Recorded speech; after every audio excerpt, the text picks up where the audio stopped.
ಇನ್ನು ಇದೇ ಸಂದರ್ಭದಲ್ಲಿ ಎಸ್ಎಸ್ಎಲ್ಸಿ ವಿದ್ಯಾರ್ಥಿಗಳಿಗೆ ಗ್ರೇಸ್ ಮಾರ್ಕ್ಸ್ ನೀಡಿಕೆ ವಿಚಾರಕ್ಕೆ ಸಂಬಂಧಪಟ್ಟಂತೆ ಕೋವಿಡ್ ವೇಳೆ 10% ಗ್ರೇಸ್ ಮಾರ್ಕ್ಸ್ ಅನ್ನು ನೀಡಲಾಗಿತ್ತು. ಆದರೆ ಈ ವರ್ಷ ಯಾವುದೇ ಸಮಸ್ಯೆ ಇಲ್ಲ. ನೆಕ್ಸ್ಟ್ ಇಯರ್ನಿಂದ ಈ ಗ್ರೇಸ್ ಮಾರ್ಕ್ಸ್ ವ್ಯವಸ್ಥೆ ಇರುವುದಿಲ್ಲ. ಬೆಂಗಳೂರಿನಲ್ಲಿ ಶಿಕ್ಷಣ ಸಚಿವ ಮಧು ಬಂಗಾರಪ್ಪ ಹೇಳಿಕೆ ಕೊಟ್ಟರು. ಯಾವಾಗಲೂ 5% ಇತ್ತು, ಕಾನ್ಫಿಡೆಂಟ್ ಕೊಟ್ಟು ಪಾಸ್ ಮಾಡೋದಕ್ಕೆ ನಿರ್ಧಾರ ಮಾಡಲಾಗಿತ್ತು. ಹಾಗಾಗಿ 20% ಗ್ರೇಸ್ ಮಾರ್ಕ್ಸ್ ನೀಡಲಾಗಿತ್ತು. ಇದು ಈ ವರ್ಷಕ್ಕೆ ಯಾವ ಸಮಸ್ಯೆ ಇಲ್ಲ ಅಂತ ಹೇಳಿದ್ದಾರೆ. ವೆಬ್ ಕಾಸ್ಟಿಂಗ್ ಇದೆಲ್ಲ ಮಾಡಿದಾಗ ಸ್ವಲ್ಪ ಡೌನ್ಫಾಲ್ ಇರುತ್ತೆ ಅಂತ ನಮಗೆ ಎಕ್ಸ್ಪೆಕ್ಟೆಡ್ ಇತ್ತು. ಅದ್ರ ಜೊತೆಗೆ ಸೆಕೆಂಡ್ ಆ್ಯಂಡ್ ಥರ್ಡ್ ಎಕ್ಸಾಮ್ಸ್ ಎಲ್ಲ ಮಾಡೋದ್ರಿಂದ ಅವ್ರಿಗೆ ಗ್ರೇಸ್ ಮಾರ್ಕ್ಸ್ ಕೊಟ್ಟು ಕಾನ್ಫಿಡೆನ್ಸ್ ಕೊಟ್ಬಿಟ್ಟು ಅದು ಆದಮೇಲೆ ಮತ್ತೆ ಅವರಿಗೆ ಎಕ್ಸಾಮ್ನ ತೊಗೊಳೋದಕ್ಕೆ ಅನುಕೂಲ ಆಗಬೇಕು ಅಂತೇಳಿ. ಸೊ ಅದಕ್ಕೆ ಮಾನ್ಯ ಮುಖ್ಯಮಂತ್ರಿಗಳು ಯಾವಾಗಲೂ ಏನಾದ್ರು ಇದೆಯಾ ಅಂಥೇಳಿ ನಾವು ಅದನ್ನ ಸ್ಟ್ರಿಕ್ಟಾಗಿ ಈ ವರ್ಷ ಮಾತ್ರ ಅಂತೇಳಿ ಆರ್ಡರ್ ಮೆನ್ಷನ್ ಇಲ್ಲ 20% ಓನ್ಲಿ ಫಾರ್ ದಿಸ್ ಇಯರ್. ಮತ್ತು ನೆಕ್ಸ್ಟ್ ಇಯರಿಂದ ಅದು ಫಾಲ್ ಬ್ಯಾಕ್ ಆಗ್ತದೆ ಮೋಸ್ಟ್ಲಿ 10%ಗೆ ಇದ್ದರೆ. ಮತ್ತು further we want to reduce it further also depending on ನಮ್ದು ಏನು ಪ್ರೋಗ್ರೆಸ್ ಆಗುತ್ತೆ ಅದ್ರ ಮೇಲೆ ಮಾಡೋದು. ಇಲ್ಲ ಈ ವರ್ಷದ್ದಲ್ಲ, ಈ ವರ್ಷ ನೆಕ್ಸ್ಟ್ ಇಯರಿಗೆಲ್ಲ ಕೊಡೋಕ್ಕೆ ಹೋಗಬೇಡಿ. ಏನಿದೆ ಅದೇ ಜೆನ್ಯೂನಿಟಿ ಕಾಪಾಡಿ ಅಂಥೇಳಿ. ಬಿಕಾಸ್ ನಮ್ಮದು ಫಾಲ್ ಆಗ್ತವೆ. ಬಿಕಾಸ್ ಯಾಕೆಂದರೆ ವೆಬ್ ಕಾಸ್ಟಿಂಗಲ್ಲಿ ಸ್ವಲ್ಪ ಈ ಎಕ್ಸಾಮಿನೇಷನ್ ನಡವಳಿಕೆ ಏನಿದೆ ಅದನ್ನು ಒಂದು ಕಂಟ್ರೋಲಿಗೆ ಹತೋಟಿಗೆ ತರಬೇಕು ಅಂತೇಳಿ ಮಾಡಿರೋದಕ್ಕೋಸ್ಕರ ಗ್ರೇಸ್ ಮಾರ್ಕ್ಸ್ ಕೊಡ್ತೀವಿ. ಬಟ್ ಈ ವರ್ಷ ಮಾತ್ರ ನೆಕ್ಸ್ಟ್ ಇಯರಿಗೆ ಇರಲ್ಲ. ನೆಕ್ಸ್ಟ್ ಇಯರಿಗೆ ಅದನ್ನು ಹೇಳಿದ್ವಿ. ಹೌದು ಅದನ್ನೇನು ಅಂದರೆ ಬಿಕಾಸ್ ಇವಾಗೆಲ್ಲ ವೆಬ್ ಕಾಸ್ಟಿಂಗ್ ಮಾಡಿ ಬಿಕಾಸ್ ವೇರಿಯೇಷನ್ಸ್ ಆಯ್ತಲ್ಲ. ಎಕ್ಸಾಮಿನೇಷನಲ್ಲಿ ಆ ಪವಿತ್ರತೆ ಒಂದು ಕಾಪಾಡಬೇಕು. ನಾನು ಜಾಸ್ತಿ ಅದು ಹೆಚ್ಚು ಚರ್ಚೆ ಮಾಡೋದಕ್ಕೆ ಹೋಗೋದಿಲ್ಲ. ಪ್ಲಸ್ ಮಕ್ಕಳಿಗೂ ಕೂಡ ಇವಾಗ ಏನು second and third board exam ಇರೋದ್ರಿಂದ ಕ್ಲಾಸಸ್ ಶುರು ಆದಮೇಲೆ ಅಲ್ಲೂ ತೊಗೊಂಡು ಅವ್ರು ಮತ್ತೆ ಇಂಪ್ರೂವ್ ಮಾಡೋದಕ್ಕೂ ಅವಕಾಶ ಇರುತ್ತೆ. ಆ ಟೈಮಲ್ಲಿ ಮತ್ತೆ 20% ಕೊಡೋದಿಲ್ಲ ಇರೋದಿಲ್ಲ. ಮತ್ತೆ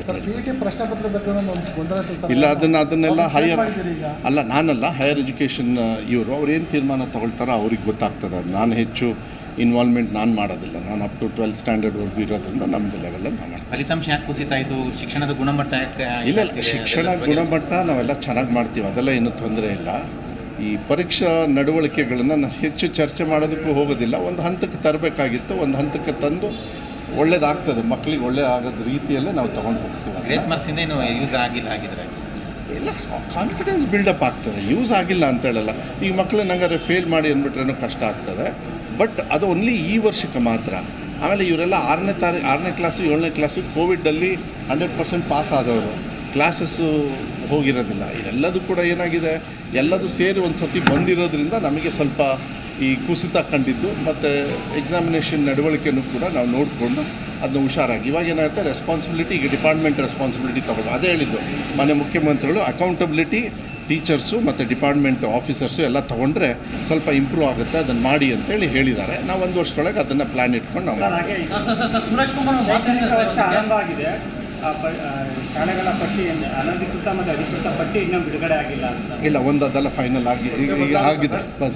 ಸುರೇಶ್ ಕುಮಾರ್ ಅವರು ಮಾತಾಡಿದರೆ ಈಗ ಶಿಕ್ಷಣ ಸಚಿವರಿಗೆ ಪೂರ್ಣಾವಧಿಯ ರಾಜ್ಯದಲ್ಲಿ ಫುಲ್ ಟೈಮ್ ಶಿಕ್ಷಣ ಸಚಿವರಿಗಿಂತ ಖ್ಯಾತಿನೇ ಜಾಸ್ತಿ ಆಯ್ತು. ಖಾತೆಗಿಂತ ಯಾರು ಹೇಳಿದ್ದು? ಮಾಜಿ ಶಿಕ್ಷಣ ಈಗ ಹಾಲಿ ನಾನು ತಾನೆ ನಾನು ನಡ್ಕೊಂಡು ಹೋಗ್ತೀನಿ. ನನಗೆ ಗೊತ್ತಿದೆ ಹೆಂಗೆ ಇಲಾಖೆನ ನಡೆಸ್ಬೇಕಂತ. ಮಾನ್ಯ ಮುಖ್ಯಮಂತ್ರಿಗಳು ನನಗೆ ಡೈರೆಕ್ಷನ್ಸ್ ಕೊಟ್ಟರೆ ಅದು ಮಾಡ್ಕೊಂಡು ಹೋಗಿ. ಫುಲ್ ಟೈಮ್ ಶಿಕ್ಷಣ ಸಚಿವರು ಇಲ್ಲ ಅಂತ ಹೇಳಿದ್ದಾರೆ ಸರ್. ಇಲ್ಲ ಅವ್ರಿಗೆ ನಾನು ಕಾಣಿಸ್ತಾ ಇಲ್ಲ ಅಷ್ಟೇ. ಯಾಕೆಂದರೆ ವಿರೋಧ ಪಕ್ಷದಲ್ಲಿ ಅವ್ರು ಸರಿಯಾಗಿ ಕೂತ್ಕೊಂಡೇ ಇಲ್ಲ. ಫಸ್ಟಿಗೆ ಅವ್ರಿಗೆ ವಿರೋಧ ಪಕ್ಷದಲ್ಲಿ ಕೂತ್ಕೊಂಡು ಸರಿ ಕೆಲಸ ಮಾಡೋಕ್ಕೆ ಹೇಳಿ.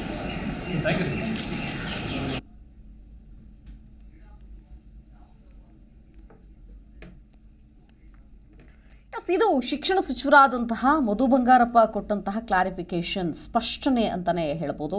ಯಾಕಂತಂದರೆ ಒಂದು ಕಡೆ ಗ್ರೇಸ್ ಮಾರ್ಕ್ಸ್ ಕೊಟ್ಟಂತಹ ವಿಷಯ ಏನಿದೆ ಇದು ಬಹಳ ದೊಡ್ಡ ವಿಚಾರ. ಯಾಕಂದರೆ ದೊಡ್ಡ ಮಟ್ಟದಲ್ಲಿ ಚರ್ಚೆ ಆಗ್ತಾ ಇದೆ.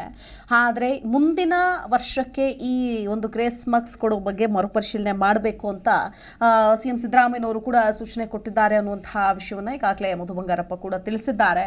ಪರೀಕ್ಷೆ ಟೈಟ್ ಮಾಡಿದ್ದು ಸರಿಯೇ ಇದೆ, ಆದರೆ ಗ್ರೇಸ್ ಮಾರ್ಕ್ಸ್ ಯಾಕೆ ಅಂತ ಶಿಕ್ಷಣ ಇಲಾಖೆ ಪ್ರಧಾನ ಕಾರ್ಯದರ್ಶಿ ಮೇಲೆ ಗರಂ ಆದರೂ ಅಗತ್ಯತೆ ಕೊಡೋ ಏನಿತ್ತು, ಶಿಕ್ಷಣದ ಗುಣಮಟ್ಟ ಕುಸಿದಿದ್ದು ಯಾಕೆ ಅನ್ನುವಂತಹ ಪ್ರಶ್ನೆಗಳನ್ನು ಕೂಡ ಮಾಡಿದ್ದಾರೆ ಅಂತ ಹೇಳಲಾಗ್ತಾ ಇದೆ. CM ಸಿದ್ದರಾಮಯ್ಯನವರ ಆದಿಯಾಗಿ ಈಗಾಗಲೇ ನೋಡ್ತಾ ಇದ್ದೀವಿ. ಮಧು ಬಂಗಾರಪ್ಪ ಕೂಡ ಮಾತನಾಡಿದ್ರು. ಅಂದರೆ ಮುಂಬರುವ ವರ್ಷದಿಂದ SSLC ಗ್ರೇಸ್ ಮಾರ್ಕ್ಸ್ ಇರೋದಿಲ್ಲ ಅಂತ ಹೇಳಲಾಗ್ತಾ ಇದೆ. ಶಿಕ್ಷಣ ಸಚಿವ ಮಧು ಬಂಗಾರಪ್ಪ ಈಗಾಗಲೇ ವಿಧಾನಸೌಧದಲ್ಲಿ ಈಗಷ್ಟೇ ಹೇಳಿಕೆಯನ್ನು ಕೊಟ್ಟಿದ್ದಾರೆ. SSLC ಗ್ರೇಸ್ ಮಾರ್ಕ್ಸ್ ನೀಡಿಕೆ ವಿಷಯ ಯಾವಾಗಲೂ ಕೂಡ ಇತ್ತು. ಅಂದರೆ 5% ಇತ್ತು. ಕೋವಿಡ್ ವೇಳೆ 10% ಮಾಡಲಾಗಿತ್ತು. ಕಾನ್ಫಿಡೆನ್ಸ್ ಕೊಟ್ಟು ಪಾಸ್ ಮಾಡೋದಕ್ಕೆ ನಿರ್ಧಾರ ಮಾಡಲಾಗಿತ್ತು. ಹಾಗಾಗಿ 20% ಗ್ರೇಸ್ ಮಾರ್ಕ್ಸ್ ನೀಡಲಾಗಿತ್ತು. ಇದು ಈ ವರ್ಷಕ್ಕೆ ಯಾವ ಸಮಸ್ಯೆ ಇಲ್ಲ, ಮುಂದಿನ ವರ್ಷದಿಂದ ಇದು ಇರೋಲ್ಲ. ಮಕ್ಕಳನ್ನ ಇಂಪ್ರೂವ್ ಮಾಡೋದಕ್ಕೆ ನಾವು ಇದನ್ನು ಮಾಡಿದ್ದೀವಿ, ಹಾಗಾಗಿ ಇದು ಬೇಡ ಅನ್ನೋದಿದೆ. ಹಾಗಾಗಿ ನೆಕ್ಸ್ಟ್ ಇಯರ್ ಇಂದ ಗ್ರೇಸ್ ಮಾರ್ಕ್ಸ್ ಇರಲ್ಲ ಅನ್ನೋ ಕ್ಲಾರಿಫಿಕೇಶನ್ ಅನ್ನ ಕೊಟ್ಟರು ಶಿಕ್ಷಣ ಸಚಿವರಾದ ಮಧು ಬಂಗಾರಪ್ಪ.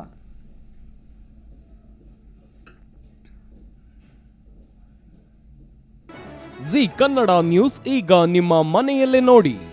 ಎಲ್ಲ ಕೇಬಲ್ಗಳಲ್ಲಿ ಈಗ ಲಭ್ಯ.